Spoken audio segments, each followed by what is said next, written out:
എല്ലാവർക്കും നമസ്കാരം. ഞങ്ങൾ ഇന്നിവിടെ അവതരിപ്പിക്കുന്ന വിഷയം സോളാർ എനർജി കൊണ്ട് പ്രവർത്തിക്കുന്ന ഡ്രോണാണ്. സാധാരണയായി വൈദ്യുതി കൊണ്ട് പ്രവർത്തിക്കുന്ന ഡ്രോണുകളാണ് ഉപയോഗിക്കാറുള്ളത്. എന്നാൽ സോളാർ എനർജി കൊണ്ട് പ്രവർത്തിക്കുന്ന ഡ്രോണുകൾ നോൺ കൺവെൻഷണൽ എനർജിയുടെ ഒരു ഉദാഹരണമാണ്. ഇതിന്റെ പ്രധാന പ്രശ്നം കൺവെൻഷണൽ എനർജി കൊണ്ടാണ് പ്രവർത്തിക്കുന്നത് എന്നതാണ്. കൺവെൻഷണൽ വൈദ്യുതി നിലയങ്ങൾക്ക് ധാരാളം ദോഷവശങ്ങളുണ്ട്. വൈദ്യുതോൽപാദന നിലയത്തിന്റെ ദോഷഫലങ്ങൾ. വൈദ്യുതോൽപാദന നിലയത്തിന് സമീപത്തുള്ള ജനങ്ങൾ, ഗ്രാമവാസികൾ, ദരിദ്രരായവർ, പുതിയ തലമുറ തുടങ്ങിയവർ വൈദ്യുതോൽപാദന നിലയത്തിൽ നിന്നുള്ള ദോഷഫലങ്ങൾ കൂടുതലായി അനുഭവപ്പെടുന്നു. വായു മലിനീകരണം, ശബ്ദ മലിനീകരണം, ജലമലിനീകരണം തുടങ്ങിയ പ്രശ്നങ്ങൾ സമീപത്തുള്ളവർ കൂടുതലായി നേരിടുന്നു. വൻകിട ജലവൈദ്യുത പദ്ധതികൾക്കായി വനങ്ങൾ വെട്ടിമാറ്റുന്നത് ഗ്രാമീണ ജനതയുടെ ജീവിതത്തെ ഗണ്യമായി ബാധിക്കുന്നു.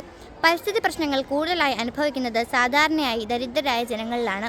അവർക്ക് പരിസ്ഥിതി പ്രശ്നങ്ങളിൽ നിന്നും രക്ഷപ്പെടാനുള്ള സാമ്പത്തിക ശേഷി ഇല്ലാത്തതിനാലാണിത്.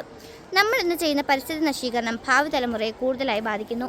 സോളാർ എനർജി ഉപയോഗിച്ച് പ്രവർത്തിക്കുന്ന ഡ്രോണുകൾ ഈ ടെക്നോളജിയുടെ ഒരു മികച്ച ഉദാഹരണമാണ്. സൂര്യപ്രകാശത്തെ വൈദ്യുതിയാക്കി മാറ്റുന്ന സോളാർ പാനലുകൾ ഡ്രോണിന്റെ ശരീരത്തിൽ ഘടിപ്പിച്ചാണ് ഇവ പ്രവർത്തിക്കുന്നത്. ഇത് ഡ്രോണിന് ദീർഘനേരം പറക്കാനുള്ള കഴിവ് നൽകുന്നു, പ്രത്യേകിച്ച് ദിവസം മുഴുവൻ സൂര്യപ്രകാശം ലഭിക്കുന്ന പ്രദേശങ്ങളിൽ. ഇത് സോളാർ പാനലുകൾ ഉപയോഗിച്ച് പറക്കുന്ന ഒരു ഡ്രോണാണ്. സോളാർ ഡ്രോണുകളുടെ നേട്ടങ്ങൾ: കൃഷി, വിളകളുടെ ആരോഗ്യം നിരീക്ഷിക്കുക, കീടങ്ങളെ തിരിച്ചറിയുക തുടങ്ങിയ കാര്യങ്ങളിൽ സോളാർ ഡ്രോണുകൾ ഉപയോഗിക്കുന്നു.